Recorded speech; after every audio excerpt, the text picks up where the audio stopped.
లోకైక దీపాంకుర. లోకానికంతా ఒకే ఒక దీపపు మొలక.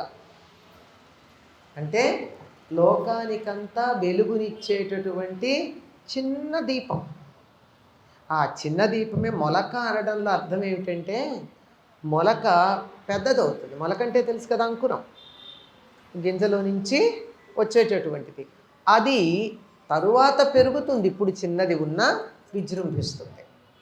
అటువంటి ఆవిడ క్షీర సముద్ర రాజ తనయ. క్షీర సముద్రుడి నందు జన్మించినటువంటి ఆవిడ పాల సముద్రంలో పుట్టింది.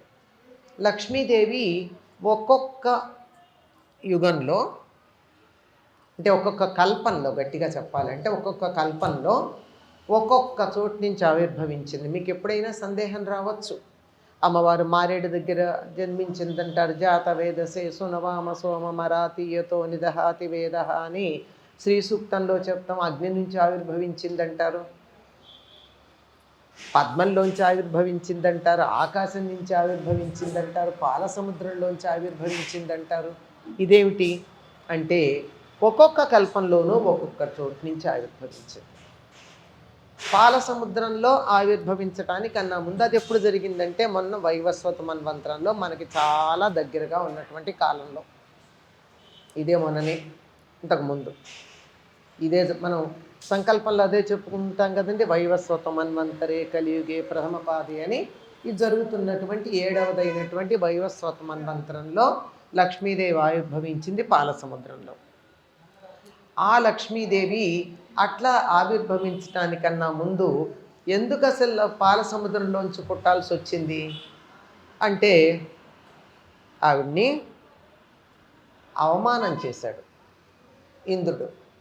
అందుకని కోపం వచ్చి సముద్రంలో దాక్కుంది. తండ్రి కదా, పుట్టింటికి వెళ్ళింది, తన పుట్టింట్లో ఉండిపోయింది. మళ్ళీ దేవతలకు కూడా ఎటువంటి సంపద లేదు, కాంతిహీనులైపోయారు. ఇంద్రుడు కాంతిహీనుడైపోయాడు, దేవతలు కాంతిహీనులైపోయారు. లోకంలో ఎవరికి ఏ సంపదలు లేవు. బతికున్నారంటే బతికున్నారు అంతే. అది అటువంటి సందర్భంలో మరి ఎప్పుడు ఆ లక్ష్మీదేవి బయటకు వస్తుంది అంటే పాల సముద్రాన్ని దేవతలు చిలికినప్పుడు. దేవతలు రాక్షసులు అమృతం కోసం పాల సముద్రాన్ని చిలుకుతూ ఉన్నటువంటి సందర్భంలో అప్పుడు అందులో నుండి ఆవిడ ఆవిర్భవించటం జరిగింది. ఆవిర్భవించి వెంటనే అందంగా పుడుతూనే ఎలా ఉంది అంటే కలువల కాంతి లాంటి కాంతి కలిగిన శరీరం.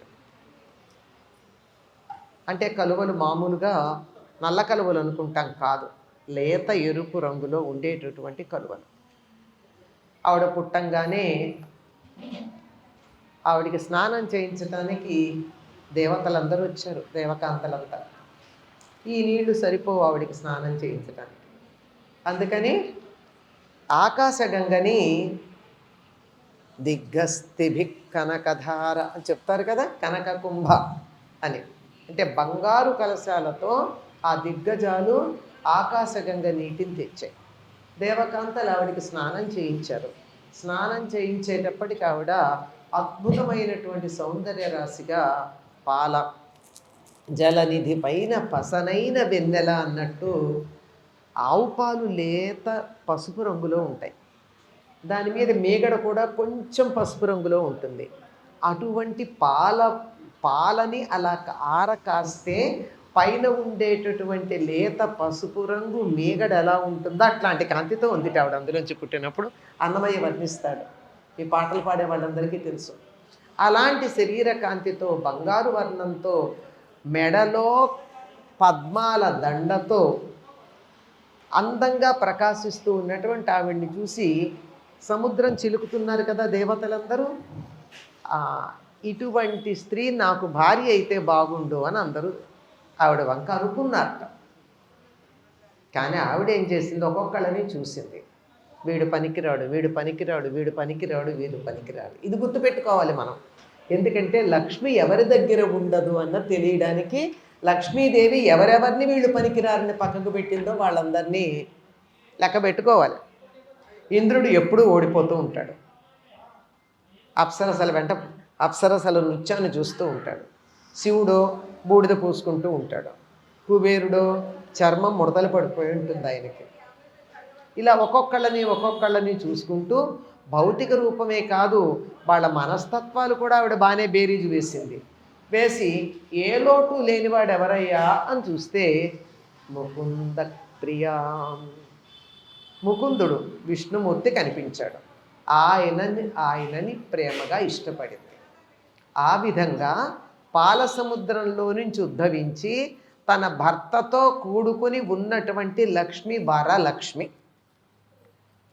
వర అంటే వరుడు, వరలక్ష్మి అంటే వరుడితో కూడుకున్నటువంటి లక్ష్మి. అప్పుడే ఆయన మెడలో, తన మెడలో ఉన్నటువంటి మాల ఆయన మెడలో వేసింది. ఎప్పుడైతే లక్ష్మి విష్ణువుని చేరుకుందో దేవతలందరికీ మళ్ళీ వాళ్ళ సంపద వాళ్ళకు వచ్చింది, భూలోకంలో వాళ్ళందరికీ సంపద వచ్చింది. వరలక్ష్మి అనే దానికి ఉన్నటువంటి ఒకానొక అర్థం ఇది. వరుడుతో కూడుకున్న లక్ష్మి. అందుకే మనం అమ్మవారికి పూజ చేస్తున్నా లక్ష్మీనారాయణ పూజ చేస్తాం. భర్తను వదిలిపెట్టి భార్యను పూజించం, భార్యను వదిలిపెట్టి భర్తను పూజించం. మీరందరూ విష్ణు సహస్రనామ పారాయణ చేస్తారు. ఆ చేసేటప్పుడు విశ్వాస వాళ్ళంతా ముందేం చేస్తారమ్మా, ముందు లక్ష్మీ అష్టోత్తరం చదివి తర్వాత విష్ణు సహస్రనామం చదువుతారు. అవునా కదా? తర్వాత చదవరు లక్ష్మి, ముందే లక్ష్మి చదువుతారు. లక్ష్మి లేకపోతే రాడు విష్ణు. ఆవిడ వైకుంఠం నుంచి అలిగి వచ్చేస్తే ఆవిడ వెంటబడి వచ్చాడు. లక్ష్మి ఎక్కడుంటే అక్కడ విష్ణు ఉంటాడు కనుక ముందు ఉండేటటువంటిది లక్ష్మి. అంతే కదా? ఆ విధంగా వరుడితో కూడినటువంటి లక్ష్మికి చేసే పూజ వరలక్ష్మి పూజ. ఇంకో మాట, వర అంటే శ్రేష్టమైనది అని అర్థం. మనం శుద్ధ లక్ష్మి, మోక్షలక్ష్మి, జయలక్ష్మి, సరస్వతి అని చెప్పేటటువంటి దాంట్లో ఇది ఒక్కచోట మాత్రం వరలక్ష్మి అన్న పదం ఉంది. కానీ అష్టలక్ష్ముల్లో వరలక్ష్మి ఉందా? మరి అష్టలక్ష్ములు కాకుండా ఈ వరలక్ష్మి ఎవరు? వర అంటే శ్రేష్టమైనది, ఎన్నుకోబడినది, ఎంపిక చెయ్యబడినది, ద చోజన్ అని అర్థం. ఇక్కడ 10 వస్తువులు ఉంటే ఈ 10లో ఏది కావాలి అంటే మనం ఒకదాన్ని ఎన్నుకుంటాం. అలా ఎన్నుకున్నటువంటి దానికి వరలక్ష్మి అని పేరు. ఏదైతే ఎన్నుకోబడిందో, ఎందుకంటే అష్టలక్ష్ముల్లో మనం ఒక్కొక్కటి చూద్దాం. సంతాన లక్ష్మి ఉంది. పిల్లలు ఉంటే సంతాన లక్ష్మేనా? ఒకడు ఆస్ట్రేలియాలో ఉంటాడు, ఒకడు అమెరికాలో ఉంటాడు, ఒకడు ఇంగ్లాండ్లో ఉంటాడు, అమ్మాయి ఏమో ఇంకెక్కడో కెనడాలో ఉంటుంది. వీళ్ళకి తలనొప్పి వస్తే అపోలో హాస్పిటల్లో నర్సు గతి. ఇది సంతాన లక్ష్మి?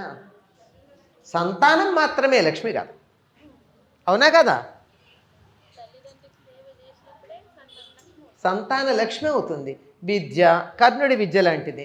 చదువుకుంటారు, సమయానికి గుర్తురాదు, పరీక్షల్లోంచి బయటకు మర్చిపోయాను, ఇప్పుడు గుర్తొచ్చింది, అక్కడ గుర్తు రాలేదంటారు.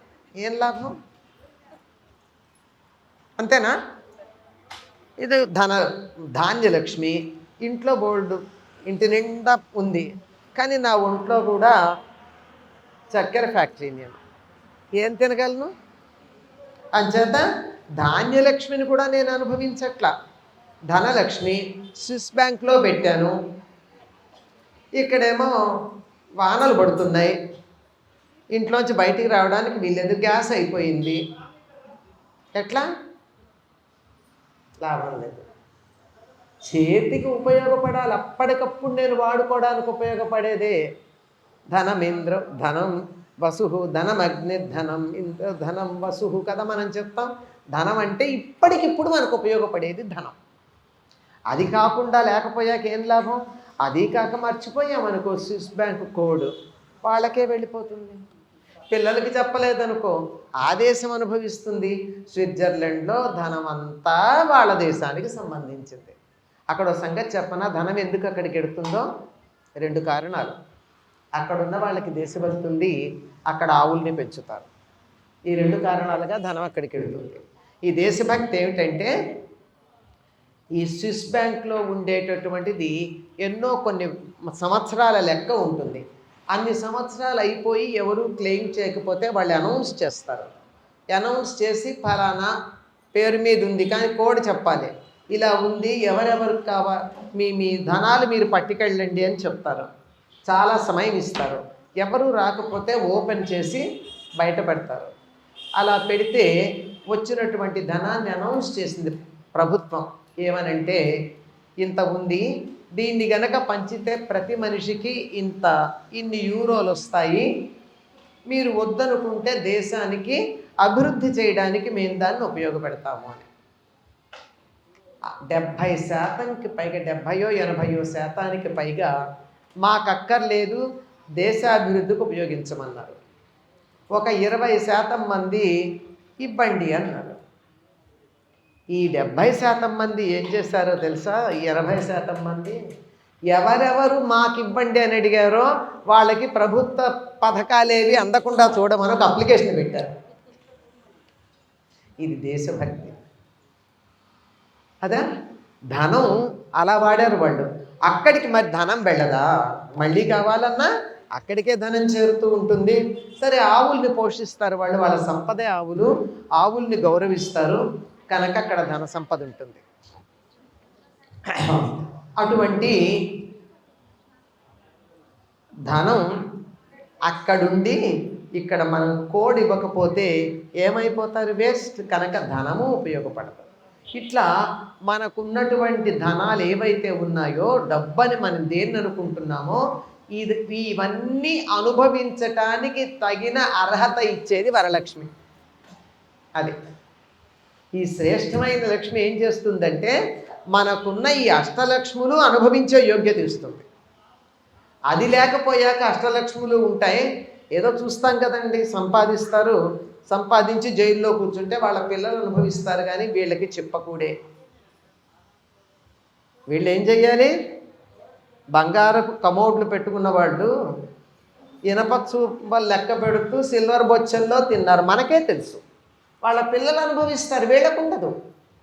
కనుక ఉన్నదాన్ని ఉన్నట్టుగా అనుభవించేటట్టు చెయ్యగలిగిన సంపద వరలక్ష్మి. అటువంటి వరలక్ష్మి ఎక్కడుంటుంది? ఇందాక కొన్ని చెప్పాయి, ఈ లక్షణాలు ఉన్న వాళ్ళ దగ్గర ఉండము. మోసం చేసేవాడు, అబద్ధం చెప్పేవాడు, లిస్టు చెప్తుంది ఆవిడ.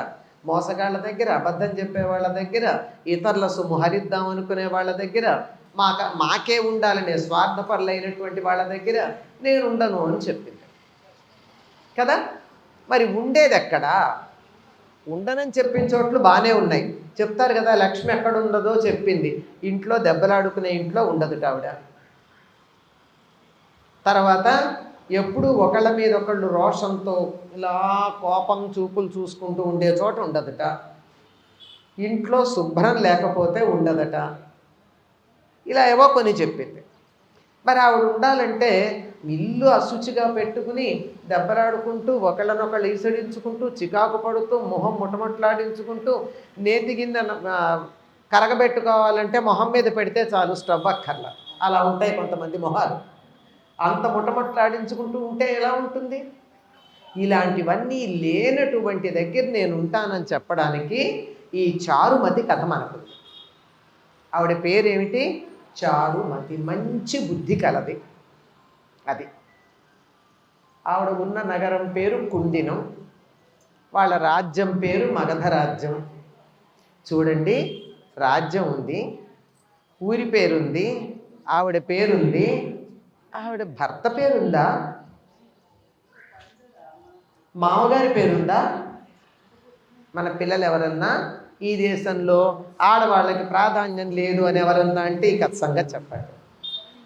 ఎవరికి ఎక్కడ ప్రాధాన్యం ఇవ్వాలో అక్కడిస్తారు. ఇక్కడ నాయకురాలు, ఇక్కడ నాయిక కాదు, నాయకురాలు కథ నడిపింది కనుక ఈవిడ పేరుంది. భర్త ఆవిడ వెనకాల తోకలా వచ్చాడు. వెంకటేశ్వరుడు ఎట్లా అమ్మవారి వెనకాల పరిగెత్తుకుంటూ వచ్చాడు అట్లా. ఈ చారుమతి ఎలా ఉంటుందో కథలో మీరు విన్నారు కదా. ఉన్నంతలో సంతృప్తి చెందుతూ అత్తమామలను చక్కగా ప్రేమగా చూస్తూ, గయ్యాళి కాక హితంగా మితంగా మాట్లాడుతూ చిరునవ్వుతో సంతోషంగా సంతృప్తిగా ఉంది. ఇది ఉన్న చోటకి లక్ష్మి వస్తుంది, వరలక్ష్మి. డబ్బులు కావాలంటే డబ్బులు వస్తాయి, కానీ అనుభవించలేము. ఇంట్లో డబ్బులు ఉన్నాయి కానీ నా దగ్గర ఉన్నాయని చెప్పుకునే ఛాన్స్ కూడా ఉండదు, దాచిపెట్టుకొని తగలబెట్టుకోవాలి. ఎక్కడ ఇన్కమ్ ట్యాక్స్ రేడ్ అయ్యి జైల్లో కూర్చుంటామని చలి కాచుకున్నారు కదా ఒక సందర్భంలో, 1972, 73లో, అదే డేట్ గుర్తులేదు కానీ సంవత్సరం. అప్పుడు ఒకసారి, మొన్న ఈ మధ్య. అంచేత అది కాదు, ఉన్నదాన్ని ఆనందంగా అనుభవించగలిగినటువంటి సంతృప్తిగా ఉండాలి, ముఖంలో తృప్తి ఉండాలి, ఇల్లు శుచిగా ఉండాలి, అత్తమామల్ని బాగా చూసుకోవాలి. అంతే కదా. నీ భర్త నీకు దొరికాడంటే ఎవరి వల్ల దొరికాడు? అత్తగారి వల్లే కదా. బాగున్నాడంటే ఆవిడ బాగా పెంచితేనే కదా. ఒకవేళ వాడు బాగుండకపోతే అత్తను తిడతామా నీ పెంపకం ఇట్లా ఉందని? బాగుంటే మాత్రం నువ్వు అక్కర్లేదు నా మొగుడితో నేను ఉంటానంటామా? ఇది తప్పు కదా. ఎవ్వరైనా సరే హితంగా మితంగా మాట్లాడాలి. రాముడి లక్షణాల్లో కూడా చెప్పేది అదే. మనం మాట్లాడితే మన మాట వల్ల అవతల వాళ్ళకి ఏదో ఒక మేలు కలగాలి. అది హితం. మితం అవసరమైతేనే మాట్లాడాలి. ఎప్పుడు పడితే అప్పుడు లొడలొడలొడ వాగుడుకాయలాగా వాగదు. అలా మాట్లాడుతూ గయ్యాళి కాక, ఇది చాలా ముఖ్యం. సాధారణంగా ఆడవాళ్ళు తమ కోరికలు తీరకపోతే ఏం చేయాలో తెలియక 24 గంటలు ఎవరినో ఒకరు నాడిపోసుకుంటూ ఉంటారు. కోరికలు తీరకపోవడం పాపం కారణం ఉండే ఉంటుంది, కారణం లేదనో. అది అలవాటైపోయి ఏమీ లేకపోతే కాకి మీదో పిల్లి మీదో పెట్టైనా వాళ్ళు దీని దుంపదగా ఈ పెళ్ళి ఎప్పుడు సతాయిస్తోందని దానికి శాపనార్థాలన్నా పెడతారు, నోట్లోంచి మంచి మాట రాదు కనుక. అట్లాంటివి లేవు. అలా ఉన్నప్పుడు వరలక్ష్మి ఆవిడికి కల్లో కనపడింది. కల్లో కనపడి శ్రావణ పూర్ణిమకు ముందు వచ్చేటటువంటి శుక్రవారం పూజ చేసుకో, నిన్ను నేను అనుగ్రహించాను అంతే. లేచేం చేసింది ఈవిడ? తనకొచ్చిన కళ అందరికీ చెప్పిందా లేదా? చెప్పి అనుమతి తీసుకుంది కదా. ఎప్పుడైనా ఇంట్లో ఎవరైనా పూజలు అవి చేస్తే ఇంట్లో అందరి అనుమతి ఉండాలి, లేకపోతే తిట్టుకుంటూ ఉంటారు. ఎప్పుడు ఈ పూజల్లో కూర్చుంటారు, అన్నం సమయానికి పెట్టరు. పండగ అంటే దండగతో పాటు ఎండకి ప్రాణం పోతుంది, అంటే ఆకలితో కడుపు మాడిపోతూ ఉంటుంది, కడుపు మండిపోతూ ఉంటుంది, ఎండిపోతూ ఉంటాం. డబ్బు దండగా, ఈ పండగలు ఏమిటి, ఈ పూజలు ఏమిటి అని తిట్టుకుంటూ ఉంటారు. అటువంటి తిట్లు లేకుండా ఉండాలి. ఇది బాగా గుర్తుపెట్టుకోవాల్సింది. ఆడవాళ్ళకన్నా ఆడవాళ్ళు గుర్తుపెట్టుకోవాలి, మగవాళ్ళు కూడా గుర్తుపెట్టుకోవాలి. నిత్యం పూజ అయితే చెయ్యరు, కానీ అయ్యప్ప దీక్ష తీసుకుని నువ్వు చన్నీళ్ళ స్నానం చేసి వంట చేయమంటారు, చాలా తప్పు. వాళ్ళు చేసుకోవాలి. భార్యకు అనుకూలంగా ఉండి నేను చేస్తానంటే చేయించుకోవాలి, లేకపోతే నీ తిప్పలు నువ్వు పడాలి, నువ్వు చచ్చినట్టు చెయ్యాలి అనకూడదు. కనుక ఇంట్లో అందరి అనుమతి తీసుకుని పూజ చేసుకోవాలి, అందులో ముఖ్యంగా పెద్దలకి. అందుకే ఏ వ్రతం చేసినా, ఏ పూజ చేసినా, ఏ శుభకార్యం చేసినా పెద్దలకు నమస్కారం చేసి వాళ్ళ ఆశీస్సులు తీసుకుని చేస్తాను తప్ప తర్వాత రండి, తర్వాత మీకు బట్టలు పెడతాను లేండి అని అనకూడదు కదా. ఆశీస్సులు తీసుకుని చెయ్యాలి. ఇంట్లో ఈ సంగతి చెప్తే ఇంట్లో వాళ్ళందరూ ఒప్పుకున్నారు, సంతోషించారు. ఈవిడేం చేసింది? వరలక్ష్మీదేవి నువ్వు పూజ చేసుకో అంది, కానీ ఎవరికీ చెప్పద్దన్నదా? కొంచెం చెప్పమన్నదా? చెప్పమనలేదు, చెప్పద్దని లేదు. అక్కడ చిన్న కిటుకు పట్టుకుని నన్ను వరలక్ష్మి అనుగ్రహిస్తోంది కదా, నాతో పాటు ఇంతమందిని అనుగ్రహిస్తే బాగుంటుంది అని అందరినీ, ఊళ్ళో వాళ్ళందరినీ పిలిచింది. ఈ పిలవడంలో 4 వర్ణాల వారిని పిలిచింది. ఇది కూడా చెప్పాలి. మన వ్రతాలు పూజలు దేవుడి దగ్గరికి వచ్చేటప్పటికీ ఈ వర్ణాలు కులాలు లేవండి. మన దేశంలో కులాలు ఉన్నాయి, అగ్రవర్ణాల వారు గొప్పగా ఉంటారు, మిగిలిన వాళ్ళని తక్కువ చూస్తారు. నాన్సెన్స్ ఇదంతా. వరలక్ష్మి వ్రత కథ చెప్పండి, సత్యనారాయణ వ్రతం కథ చెప్పండి. అక్కడ ఏమన్నా కులాల పట్టింపు ఉందా? ఏదో పెళ్ళిళ్ళు, వ్యవహారాలు, ఇంట్లో ఇబ్బందులు, ఒకళ్ళ పద్ధతి ఒకళ్ళకి నచ్చకపోవడాలు, తినడంలో తిండిలో ఉండే తేడాలు, ఎందుకు వచ్చిన తగాదా నిత్యం అని చెప్పి ఇబ్బంది పడకుండా ఉండడానికి ఏమో వర్ణాలు పెట్టారు, కానీ దేవుడి దగ్గర ఏమీ లేవు. ఈ మాట చెప్పడానికే చారుమతి అనే బ్రాహ్మణ స్త్రీ అని క్లియర్గా చెప్పారు. ఆవిడ బ్రాహ్మణ స్త్రీ ఊళ్ళో వాళ్ళందరినీ పిలిచింది. నాకు జరిగే మేలు 10 మందికి జరగాలి అని చేసింది. అందువల్ల ఆవిడ చారుమతి, మంచి బుద్ధి కలిగింది. కొంతమంది చూడండి, నువ్వేమిటో చేసావట, నీకు మేలు అంటే అమ్మో నేను అందరికీ చెప్పనంటాను. వాళ్ళకే కావాలి స్వార్థం. నేను బాగుపడాలి, కానీ పక్క వాళ్ళు బాగుపడితే నాకు నిద్ర పట్టదే. అందువల్ల అట్లా కాదు, 10 మందికి మేలు కలుగుతుంది అనే అవకాశం కలిగే అవకాశం ఉంది అని అన్నప్పుడు మేలు కలిగించే పని చేయాలి. అందుకని అందరినీ పిలిచావిడ వ్రతం చేయించింది. వ్రతం అయ్యాక ఏం జరిగింది? మొదటి ప్రదక్షిణానికి గల్లు గల్లుమని వినిపిస్తే కాళ్ళకు గజ్జలు వచ్చాయి. రెండో ప్రదక్షిణానికి గలగలా మోత వస్తే ఒంటి నిండా నగలు వచ్చాయి. మూడో ప్రదక్షిణానికి బయట కలకల నాదాలు వచ్చాయి. ఏమిటది? తీసుకెళ్ళడానికి భర్తలు వచ్చారు. నిజంగా వరలక్ష్మి వ్రతం చేస్తే కావాల్సిన ఫలితం ఏమిటి? ఒంటి నిండా నగలు ఉన్నాయి, ఏం లాభం? నేనే నగలు పెట్టుకుని అద్దంలో చూసుకుని మురిసిపోయి భర్త కోసం ఎదురు చూసి రాకపోతే తీసి బీరువాలో పెట్టుకోవాలి. ఆనందమా? నగలు పెట్టుకున్నా పెట్టుకోకపోయినా, నువ్వు నగలు పెట్టుకోకపోయినా ఎంత అందంగా ఉన్నావో అనే భర్త ఉంటే అది నగ, అది అసలైన నగ. అంతేగాని విపరీతంగా నగలున్నాయి బట్టలున్నాయి అని కాదు.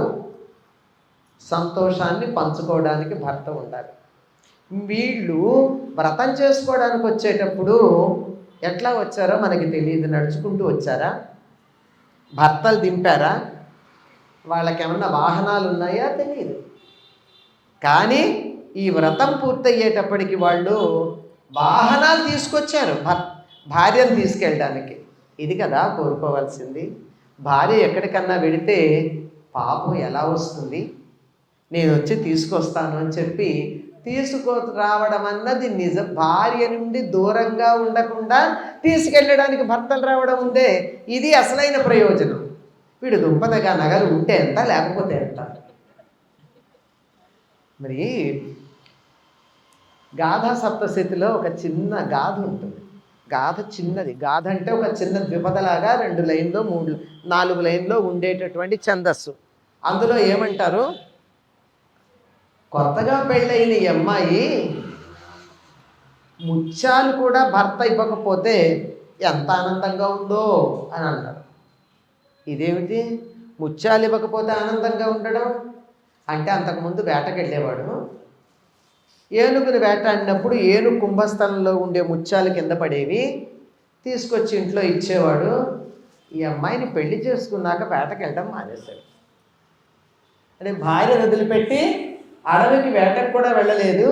అప్పుడు ఆమె గర్వం అంటాం, నా భర్త నా కొంగును వదిలి వెళ్ళట్లేదు, వేటాడటానికి కూడా వెళ్ళట్లేదు, ఇది కదా నా భర్త నా కొంగు పట్టుకు తిరగడం అది.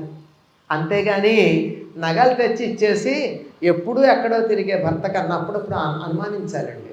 హఠాత్తుగా ఏదన్నా చెప్పా పెట్టకుండా నగ కొనిచ్చాడంటే కొంచెం ఆలోచించాలి, ఏమిటి వ్యవహారం.